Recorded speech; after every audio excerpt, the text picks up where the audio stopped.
já dei uma pequena prévia pra vocês no vídeo da Comic Con Experience. Eu terminei o livro, estou feliz, sorridente, saltitante.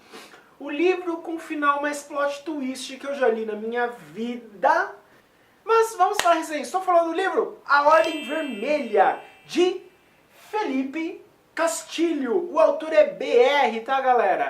Vocês lembram do vídeo da Comic Con Experience? Tem um bate-papo rapidinho dele, ele se assustou um pouquinho, justamente porque o nosso personagem principal é quase meu xará. Mas não vamos começar com ele.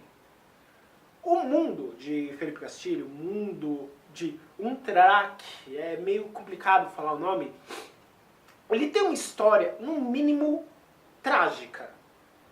São 6 deusas, cada uma fez 6 raças. Aí chegou, uma delas é os seres humanos ferrou a mariola toda, todo mundo começou a brigar com todo mundo. As deusas viraram assim e falaram: ah, é? E foi pra cima, teve guerra, todo mundo pegou uma maldição, todo mundo se ferrou. Teve eclipse, tirou o eclipse, mas do que sobrou do eclipse fez tipo de uma gosma, que se os humanos entrassem nessa gosma, meu Deus, nossa! Bum! Toda hora. E tipo, é uma história pesada, tá, galera? Eu não vou ser bonzinho com vocês, eu não vou dizer, nossa, é uma história feliz, sorridente. Não, é uma história pesada, galera. É uma história densa, é uma história que eu li, eu me sentia... Sabe quando você se sente mal, mas você se sente bem? Porque você vê que o mundo que as pessoas vivem hoje, esse mundo que a deusa, as 6 deusas que viraram uma única deusa, a deusa Una, é um mundo no mínimo opressor. A única cidade habitável, por única cidade eu digo, único lugar mesmo, o mundo inteiro é um puta de um deserto gigante, tem uma única montanha nele. E aos pés dessa montanha tem essa cidade, que a deusa, em toda a sua benevolência, depois de ter exterminado quase todos os povos, falou, ó, já quer saber, vocês podem viver aí. E o pessoal vive em um regime de escravidão. Eles trabalham, acordam e vão trabalhar. Depois que eles vão trabalhar, eles têm que ir para uma cela para dormir. Eles acordam e vão trabalhar. Eles têm um dia livre na semana. Parecia pra mim regime comunista, sei lá. Nesse dia livre você tem que ficar tipo 6 horas de olho fechado pra idolatrar a deusa Una. Me lembrou muito uma frase de um livro que é assim: a força de uma divindade é diretamente proporcional ao medo que aqueles que a cultuam sentem com relação a ela. Isso é muito aplicado nesse livro, muito aplicado mesmo. Todo mundo tem medo de Una. A gente tem um personagem principal, a gente tem, mas eu acho que, na minha opinião, o personagem principal desse livro mesmo é o mundo, tá? Eu sei que eu tô enrolando pra começar a falar da resenha, mas eu quero explicar direito esse mundo pra vocês. Vamos lá pro personagem principal, vamos parar de enrolar. Personagem principal, Aelian, tá? Ele não é parente meu.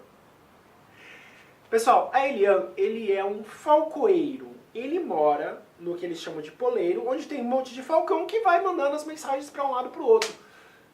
Ele é um escravo desde pequeno. Os pais deles tinham uma dívida, morreram com essa dívida, a dívida passou pro garoto. Tanto que o garoto tem uma linha preta aqui no rosto, para mostrar, ó, ele é um escravo desde pequeno. E continua seguindo. Ele é um escravo naquelas, ele tem seus 6 dias de trabalho, que ele mal consegue comer, ele tem seu dia de louvor, que eles dizem, ele adora jogar, adora beber, adora zonas em geral. O mais legal, ele adora parkour. Gente, o autor ele consegue descrever esse personagem fazendo parkour de tal forma que eu nunca fiz parkour, eu sempre quis fazer, mas eu não tenho estamina e força necessária para isso. Mas só de ver ele pulando, correndo, girando, e teoricamente, nesse mundo nunca existiu parkour, então o menino desenvolveu uma própria técnica de parkour dele. O parkour não é só algo do nosso mundo que foi trazido para esse com outro nome. Ela tem capoeira também. Eu acredito que seja capoeira, pelo menos, né? A Eliane vive nesse regime de escravidão, mas ele sempre dá suas escapadinhas. Mas aí a gente corta para Hazen. Hazen é uma Kaosh. Kaosh é uma das raças criadas para essa história. Que ela meio que... ela não é uma shapeshifter, mas eu diria que ela é mais como um camaleão. Ela consegue criar cores, ela consegue se camuflar. Ela tem uma habilidade muito alta para lutas. E ela também, ela não é uma escrava efetivamente, ela é uma semi-escrava, tá? Ela tá presa a um Trerac, só que ela pode fazer o que ela quiser, basicamente. É engraçado isso, porque mesmo como quando o livro fala que você é liberto, você não é um escravo, você não está liberto, você tem sua semi-liberdade. Para você ver a atmosfera opressora desse livro. E um detalhe que eu não disse, a cor vermelha é proibida nesse lugar.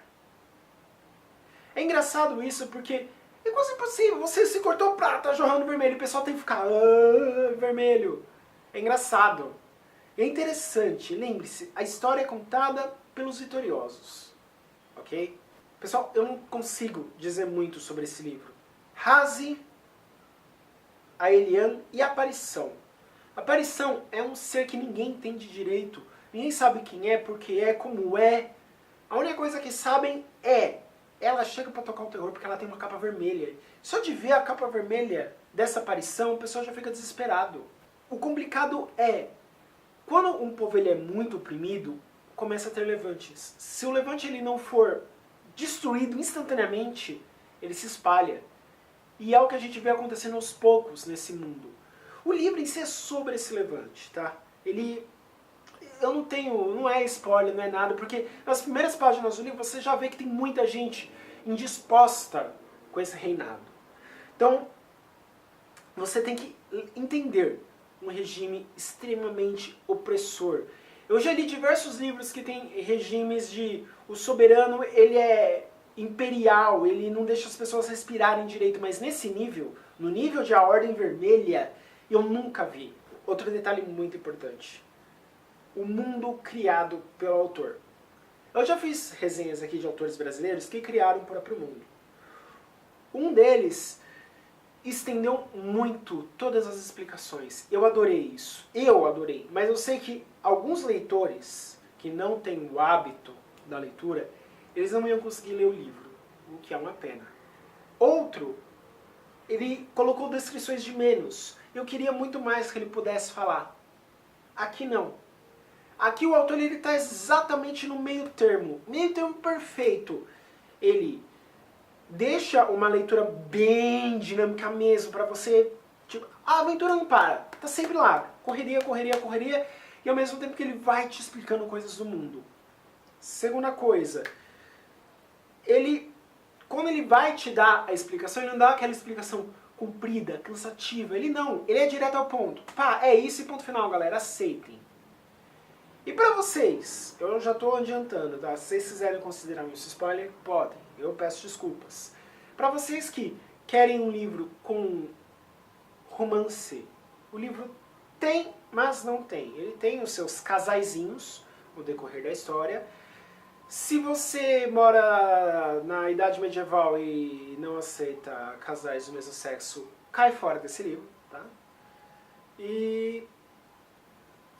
Só que ao mesmo tempo, o livro não foca nesse romance, porque o romance não é importante. Galera, vocês estão vivendo num regime opressor, vocês não conseguem nem respirar direito. Vamos se levantar e agir. E quando as coisas começam a levantar, a agir, que começa na Arena de Obsidiana, que é o lugar onde as pessoas vão para brigar pela própria liberdade, e nunca ninguém sobreviveu, isso incluindo os pais, 2 pais homens, ok? O Jaelian, você sabe que o pessoal tá ferrado. Pessoal, trecho que eu mais gostei do livro. É Razi e sua esposa Yanisha, tá? As duas Kaorshis também, 2 mulheres, tá? Por isso que eu disse, se você mora na Idade das Trevas, não leia, porque senão você vai ficar, os Brubbles, tá? Elas estão na Arena de Obsidiana brigando por sua semi-liberdade. E elas vão enfrentar um ser que é gigantesco, e elas enfrentam ele sozinhas. E a habilidade delas ao enfrentar essa criatura, você vê elas pulando, gingando, dando mortal. O autor descreve isso muito bem, porque ele está tendo que descrever a interação de 2 personagens em um único time contra um terceiro. Isso é diferente do que, por exemplo, Rafael Dracon gosta de fazer de duelos, 1 contra 1. Ou diferente também de Cornell, que ele gosta de fazer, exército contra exército. Ainda assim é um duelo, mas é um duelo com interação. Eu acho que não é uma coisa simples de se fazer. O autor faz isso realmente muito bem. Pessoal, essa é a resenha de hoje. Espero que vocês tenham gostado do vídeo. Se vocês gostaram, curte, compartilha aí embaixo. Cita como outra resenha que vocês querem. Vocês sabem que eu colocarei esse feedback pra vocês. Pessoal, até a próxima!